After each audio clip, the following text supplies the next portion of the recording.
Assalamualaikum warahmatullahi wabarakatuh. Waalaikumsalam warahmatullahi wabarakatuh. Puji syukur kita panjatkan kehadirat Allah Subhanahu wa taala karena berkat rahmat dan hidayahnya sehingga kita bisa hadir di tempat ini guna untuk mendengarkan rancangan tindak lanjut yang mana itu nanti program SEM, Sport Education.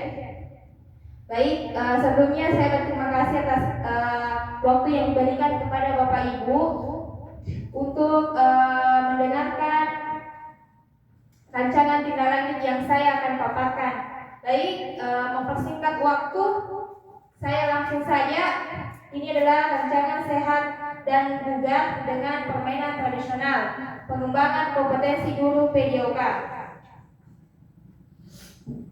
Di sini ada latar belakang Sport Education Model atau SEM, di mana pembelajaran PJOK menawarkan pengalaman belajar yang lengkap dalam konteks kehidupan yang nyata dalam bidang olahraga. SEM bisa mewujudkan kepemimpinan. Yang kedua, murid dengan memberi ruang dan melibatkan murid dengan memberikan suara, pilihan, dan kepemilikan pendidikan gerak dalam sebuah model pembelajaran. Kemudian yang selanjutnya, pembelajaran dalam pendidikan jasmani dalam konteks pendidikan Indonesia yang menekankan pada pengajaran komponen dan konsep gerak bila dihubungkan dengan materi isu sosial adu genre dalam PJOK yang dimana tidak ada perbedaan antara siswa laki-laki dan perempuan pada program sehat dan bugar.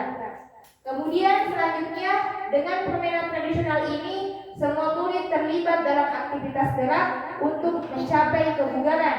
Selain isu sosial adu dan genre, dalam PJOK juga ada beberapa konsep yang mendasari latar belakang program kegiatan ini, yakni mengenali karakteristik murid, pemahaman kebugaran serta pendidikan dan konsep gerak. Baik, itu adalah latar belakang yang saya angkat. Sedikit penjelasan kenapa saya ambil ini konsep gerak tradisional, karena mengingat sekarang anak-anak sudah mulai tinggi perkemasannya. Sekarang kita akan memperkenalkan lagi anak-anak bagaimana itu olahraga tradisional. Kemudian saya pilih dari olahraga ini karena saya rasa olahraga ini cocok untuk lingkungan sekolah kita, di mana nanti kita akan menerapkan aset lingkungan. Kemudian yang selanjutnya, tujuan program mengembangkan keterampilan fisik dan kesehatan. Visinya itu menciptakan peserta didik yang sehat, bugar aktif melalui kegiatan visi yang menyenangkan dan beragam. Nah, seperti yang saya jelaskan tadi, visinya itu kita akan membuat siswa bebas bergerak. Kemudian capaiannya yaitu peserta didik dapat melakukan berbagai jenis aktivitas fisik dengan teknik yang benar dan memahami pentingnya kesehatan. Kemudian ada pun langkah-langkahnya. Yang pertama yang harus kita lakukan sebelum menerapkan kegiatan ini yaitu melakukan survei minat peserta didik terkait jenis olahraga tersebut. Jadi kita harus survei dulu. Saya survei peserta didik tentang minat dari kegiatan ini. Kemudian selanjutnya merancang dan melaksanakan berbagai jenis olahraga berdasarkan hasil survei. Jadi setelah kita survei nanti kita bisa memilah, oh siswa ini banyak kan suka misalkan gerobak sodor, siswa ini suka banyaknya bermain voli. Kemudian yang selanjutnya mengadakan sesi latihan sebelum pelaksanaan. Jadi kita melaksanakan pelatihan dulu sebelum pertandingan itu dimulai, karena jangan sampai nanti langsung kita mulai pertandingan siswa tidak tahu bagaimana peraturannya. Kemudian hasil yang diharapkan atau harapan kita nanti peserta didik menunjukkan peningkatan keterampilan fisik, dan pengetahuan mengenai pentingnya kesehatan. Jadi maksudnya ini karena sekarang sudah zamannya gadget, jadi kita mengajak siswa untuk aktif bergerak kembali, jangan hanya tinggal memainkan gadget tersebut, tetapi kita harus mengajak siswa aktif kembali supaya berpola hidup sehat dan mengetahui berbagai jenis olahraga yang ada di Indonesia ini, apalagi terutama melestarikan kembali olahraga tradisional. Kemudian yang kedua, tujuan program yang kedua mendorong partisipasi aktif dan kepemimpinan, yaitu visi misinya sama tadi, menunjukkan sikap positif dan jiwa kepemimpinan dalam diri peserta didik melalui kegiatan fisik. Jadi di sini kenapa kita ambil kepemimpinan? Karena kita melatih siswa nanti bagaimana dia bisa mengambil keputusan. Kita ajarkan siswa kita bagaimana nanti dia ambil keputusan pada kegiatan ini. Contohnya kita nanti mereka menjadi ketua, misalnya ketua panitia atau ketua sesi perlengkapan dan sebagainya. Di situ kita akan melatih dia bagaimana caranya dia mengambil pemimpin, bagaimana dia caranya mengatur teman-temannya. Kemudian capaian peserta didik dapat mengambil peran aktif dalam mengorganisir dan memimpin kegiatan. Kemudian langkah-langkahnya menunjuk ketua tim atau ketua panitia, memberikan pelatihan kepemimpinan dan manajemen acara kepada peserta didik yang ikut kegiatan. Kemudian yang ketiga, mengadakan kegiatan yang memerlukan koordinasi dan kerjasama tim. Nah di sini Bapak Ibu, disinilah peran kita nanti dibutuhkan untuk mengarahkan siswa kita nanti bagaimana kita caranya mendorong. Oh seperti ini nak, ini nanti kalau pemimpin ketua panitia kita seperti ini.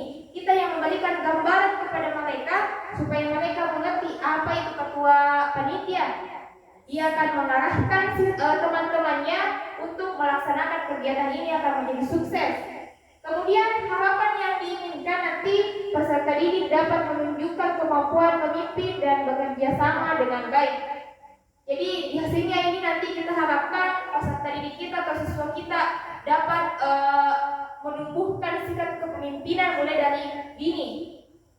Kemudian tujuan program selanjutnya memfasilitasi pilihan dan karakteristik peserta didik, di mana visinya yaitu mendorong kreativitas dan kemampuan peserta didik untuk membuat pilihan yang sesuai dengan minat dan bakat. Jadi di sini kita lagi mendorong siswa untuk mencurahkan pemikirannya, mencurahkan kreativitasnya dan kemampuan peserta itu untuk membuat pilihan yang sesuai dengan minat dan bakatnya. Dan di sini kita tidak tegangkan siswa, oh kamu harus kerjanya seperti ini, harus olahraga seperti ini. Jadi di zaman SD Bapak Ibu, kita sebagai guru olahraga tujuannya yaitu memperkenalkan olahraga dasarnya saja. Beda nanti di jenjang SMA dengan SMP. Jadi nanti kita membiasakan siswa untuk memilih bakat apa yang dia nanti sukai. Jadi tidak ada tekanan di sini. Yang capaiannya itu peserta didik dapat merancang dan mengimplementasikan kegiatan fisik yang kreatif, di mana langkah-langkahnya yaitu mengadakan sesi brainstorming untuk ide-ide kegiatan yang inovatif, memberikan ruang dan waktu bagi peserta didik untuk mencoba ide-ide mereka, mengadakan lomba atau kompetisi untuk kegiatan fisik yang dirancang oleh peserta didik. Jadi maksudnya ya ini merancang sesi brainstorming untuk ide-ide kegiatan inovatif. Jadi kita membuka ruangan kepada siswa, kita bebaskan dia berargumen apa yang dia inginkan dari kegiatan ini, supaya kegiatan ini yang berinovatif. Kemudian nanti setelah kita merancang ide-idenya, kita buat lagi, mencoba ide-ide mereka. Jadi kalau misalnya ada ide siswa yang masuk akal, yang bisa diterapkan sesuai dengan lingkungan sekolah kita, apa salahnya kita mencoba untuk mengasih siswa itu untuk merancang ide-idenya, kemudian mengadakan lomba atau kompetisi untuk kegiatan fisik yang dirancang oleh peserta didik. Jadi setelah kita memberikan ruang, sekarang kita memberikan ruang lagi untuk mencoba kegiatan yang dari ide siswa tersebut. Baik, adapun harapan yang diinginkan peserta didik dapat menghasilkan ide-ide kreatif dan mampu mengimplementasikan ke dalam kompetisi. Jadi maksudnya ini kita tidak tekankan peserta didik, kita bebaskan dia berpikir, meluapkan ide-ide kreatifnya, tidak dikekang, agar peserta didik itu merasa bebas dan leluasa untuk berpendapat. Kemudian yang selanjutnya, struktur program dan mitra dalam komunitas belajar. Ini ada struktur programnya. Program kegiatan kurikuler di SDN 482 Kasipong, murid yang terlibatkan adalah kelas 4 sampai kelas 6 untuk siswa laki-laki dan perempuan. Waktu kegiatan dilaksanakan setelah kegiatan semester. Penanggung jawab adalah kepala sekolah dan seluruh guru yang terlibat. Pelaksanaan program sehat bukan dengan permainan tradisional yang akan dilaksanakan di lapangan atau di halaman sekolah. Kemudian mitra dalam komunitas belajar, mitra dengan guru kelas sebagai koordinator dan masing-masing kelas yang mengikuti lomba. Peserta dan pihak lainnya yang terlibat adalah murid. Jadi nanti ini kegiatan ini kalau bisa dilaksanakan misalnya setelah semester ganjil. Tahu-tahu sebelumnya masa-masa sekolah saya, mungkin masa-masa sekolah Bapak Ibu dikenal dengan porseni. Nah, sekarang kita rubah menjadi Self Sport Education, di mana nanti temanya yang diangkat sehat bukan dengan permainan tradisional. Adapun nanti yang sama di latar belakangnya, siswa yang akan terjun aktif sebagai panitia pelaksana dari program ini, kita hanya mengamati, di mana masing-masing guru kelas menjadi koordinator. Baik, selanjutnya pernyataan tentang kapasitas yang dimiliki kelas atau sekolah. Aset modal manusia seperti kepala sekolah, guru, peserta didik, orang tua, atau wali dengan tenaga pendidikan yang berprofesional sesuai dengan kualifikasi akademiknya. Aset modal lingkungan dan fisik berupa lingkungan yang asli, bersih, nyaman, lapangan halaman yang luas untuk melakukan permainan tradisional ini. Saya rasa lingkungan sekolah kita ini cocok diterapkan karena permainan ini cocok di lingkungan kita karena halamannya yang sudah luas, nyaman, dan lingkungan juga mendukung. Kemudian dalam proyek untuk menjalani kolaborasi dan sinergitas dalam hal kebijakan dan tanggung jawab. Aset modal finansial yaitu adanya dana BOS dan dana lainnya sesuai dengan sumber finansial. Jadi kalau kita berbicara lagi soal dana, berarti tidak ada kegiatan itu yang dimulai tanpa adanya dana. Jadi dana yang kita butuhkan nanti berasal dari kalau bisa dana BOS atau dana-dana lain atau sumbangsi dari Bapak Ibu guru. Itu adalah sumber dana nanti yang akan kita kelola. Finansial utama dalam kegiatan proyek aset modal agama dan budaya itu warga sekolah yang taat beribadah dan gotong royong yang masih terawat dengan baik. Jadi di sini ada beberapa aset yang diterapkan. Yang pertama aset modal manusia, lingkungan dan fisik, sosial dan politik, modal finansial dan agama dan budaya. Oke, rencana selanjutnya, rencana evaluasi. Kegiatan evaluasi pelaksanaan program dilakukan dalam bentuk rapat evaluasi bersama pimpinan guru, staf dan perwakilan peserta didik. Dalam bentuk lainnya, pelaksanaan evaluasi program bisa dengan wawancara langsung dengan kepala perwakilan guru, staf, peserta didik untuk memberikan evaluasi dari pelaksanaan program. Evaluasi dalam bentuk akan melalui Google Form, diskusi dan diisi dengan pimpinan guru staf dan orang tua peserta didik terkait pelaksanaan program. Jadi rencana program ini saya susun ada beberapa tahap, tapi saya pilih dengan program mengevaluasi rapat dalam bentuk kecil-kecilan seperti ini.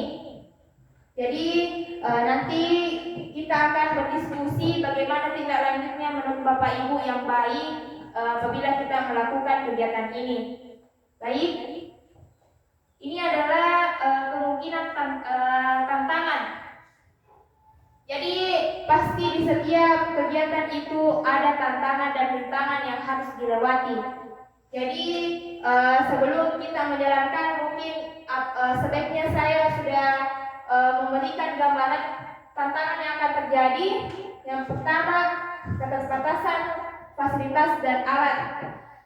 Yang pertama, keterbatasan fasilitas olahraga bisa menghambat pelaksanaan kegiatan olahraga. Nah, ini contoh pertama. Saya rasa nanti akan kendalanya, tetapi dalam program ini saya sudah susun, sudah tidak lagi bergantung di sini. Maksudnya di sini alat dan fasilitas olahraga di sekolah kita sudah memadai untuk kegiatan ini. Jadi mungkin tantangan yang pertama itu tidak bakalan terjadi. Kemudian, nah insya Allah. Nomor 2, motivasi peserta didik. Peserta didik memiliki motivasi yang sama dalam berpartisipasi kegiatan ini. Jadi mungkin nanti pada saat rancangan SEM ini ada nanti peserta didik yang menyerah. Jadi kita sebagai guru atau pembimbing mungkin kita harus memotivasi siswa.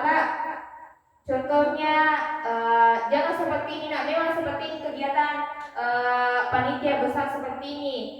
Jadi saya harap nanti guru dan wali kelasnya bisa memotivasi peserta didik supaya tidak mundur, supaya mereka bisa tahu apa tantangannya ketika berhadapan di acara besar seperti ini. Kemudian yang ketiga, kolaborasi dengan komunitas. Kurangnya dukungan atau keterlibatan orang tua dan komunitas dapat mempengaruhi motivasi belajar peserta didik.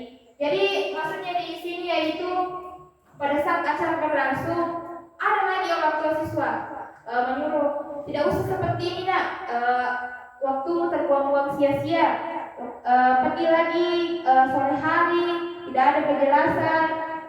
Mungkin didukung orang tua awal, tapi di tengah-tengahnya di stop orang tua karena orang tua mengira ini kegiatan mengganggu. Padahal kegiatan ini sangat bagus untuk mereka untuk membangun kepemimpinannya. Jadi berhubungan dengan motivasi, kita lagi motivasi kepada orang tua, kita tanya kepada orang tua mereka kegiatan ini seperti apa, nanti kita sosialisasikan ke depannya. Oke, yang selanjutnya, yang terakhir adalah waktu dan jadwal. Penyelesaian jadwal kegiatan dengan jadwal sekolah dengan kegiatan lain dari peserta didik. Jadi mungkin kita sudah rancang waktu di hari-hari jauh. Ketika hari itu ada lagi kegiatan yang bertepatan yang tidak boleh ditinggalkan. Jadi sebisanya kita harus mengatur waktu dan jadwal dan bekerja sama. Misalnya ada lagi siswa sakit, atau penelitian yang misalnya tidak diminta-minta, ada kegiatan sakit lagi. Jadi saya harap di sini kita perannya sebagai guru sangatlah besar untuk memotivasi siswa tersebut. Oke, mungkin itu, terima kasih, semoga bermanfaat untuk aktivitas sore ini ada praktik SEM. Oke, setelah saya paparkan, saya lemparkan ke forum. Siapa tahu ada yang mau ditanyakan tentang presentasi saya tadi atau ada yang kurang jelas. Saya lemparkan kepada Bapak Ibu.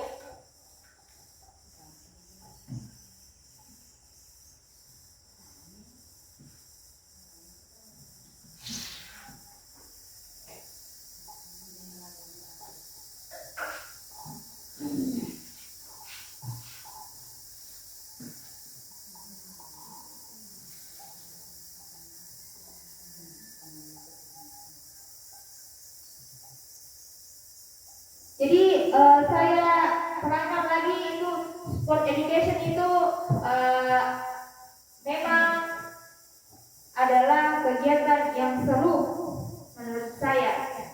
Di PKG PJOK ini kemarin kita praktekkan di kelas saya. Kemarin kita main voli menggunakan sarung. Itu juga permainan yang bagus. Sarung itu dipakai ceritanya dua orang. Jadi dalam satu tim ada 4, tapi 2 sarung. Cara servisnya juga itu bola dikasih di sarung, kemudian dibuang tinggi-tinggi. Seperti itu. Jadi ini SEM ini tidak hanya melatih gerakan kita, tetapi juga aktivitas kita, melatih kekompakan dalam satu tim. Jadi permainan anak-anak tidak akan bakalan bosan ketika melakukan kegiatan ini.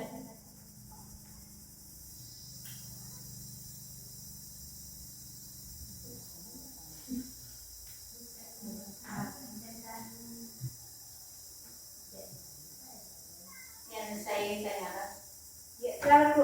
masalah kepemimpinan. Ya. Jadi sebelum kita maksudnya masuk di nanti di acaranya jauh-jauh hari itu kita harus didik dulu anak Ya. untuk kepemimpinan, karena pasti juga heran anak-anak, bagaimana caranya semua jadi ketua, sedangkan saya tidak pernah diperkenalkan jadi ketua seperti ini, anggota seperti ini. Jadi nanti sebelum kita lanjut ke ini ke acaranya nanti kita adakan dulu perkenalan kayak begini namanya kepemimpinan kita seperti yang kita angkat nanti jadi ketua, tugasnya begini Ya, Bu. supaya anak-anak tidak canggung nanti. Ya. Itu saja. Baik, terima kasih Bu atas masukannya. Sangat luar biasa sekali. Baik, betul sekali yang dipaparkan oleh Ibu Suha itu sebelum kita melaksanakan kegiatan ini kita harus melatih kepemimpinan siswa terlebih dahulu. Karena ya kita bentuk dulu rapat panitia, bagaimana nanti kita jelaskan siswa harus seperti ini, karena ini bukan acara main-main misalnya, karena nanti ini ada tingkat besarnya, nanti ini adalah pengalaman yang terukir oleh siswa. Nanti kalau selesai di tingkat SD kan ada nanti di tingkat SMP. SMP ada namanya kepemimpinan ya. Betul sekali Bu. Terima kasih atas masukannya. Betul sekali, kepemimpinan itu memang perlu sekali terapkan dari SD. Kenapa itu perlu? Karena untuk mengambil keputusan itu memanglah sangatlah sulit. Untuk memilih di antara kedua-duanya memanglah sulit. Jadi kita di sini harus melatih siswa mulai dari sekarang, mulai dari pendidikan dini untuk mereka mengambil keputusan yang tepat. Jadi nanti kita akan buat forum, kita kumpulkan lagi siswa kita untuk dipilih siapa yang pantas untuk menjadi ketua panitia. Jangan sampai kita pilih siswa yang tidak bisa, dirinya saja dia tidak bisa urus. Jadi kita memang pilih-pilih untuk siapa nanti kita pilih menjadi ketua panitia. Jangan sampai ada kelas 6 kita tunjuk, tetapi dia sendiri tidak tahu bagaimana kepemimpinan tersebut. Nah, jangan kita patokan kelasnya ini tinggi, kita harus ambil di sini. Jangan, siapa tahu nanti di kelas 4 sudah kelas 4 dia sudah tahu apa itu kepemimpinan, sudah baik melaksanakan dan memilih mengatur temannya, mengontrol temannya. Jangan sampai juga ada siswa bisa mengontrol temannya tapi mengontrol salah-salah. Contohnya mengontrol lagi siswanya salah-salah, menghasut siswa temannya pergi ambil barangnya ini. Nah, itu contoh yang tidak baik. Dan nanti kita sama-sama memvoting siapa-siapa nanti siswa yang bisa dipilih untuk menjadi ketua ketua panitia. Baik, terima kasih Bapak Ibu atas sarannya. Masih ada masukan atau pertanyaan? Saya buka satu kali lagi.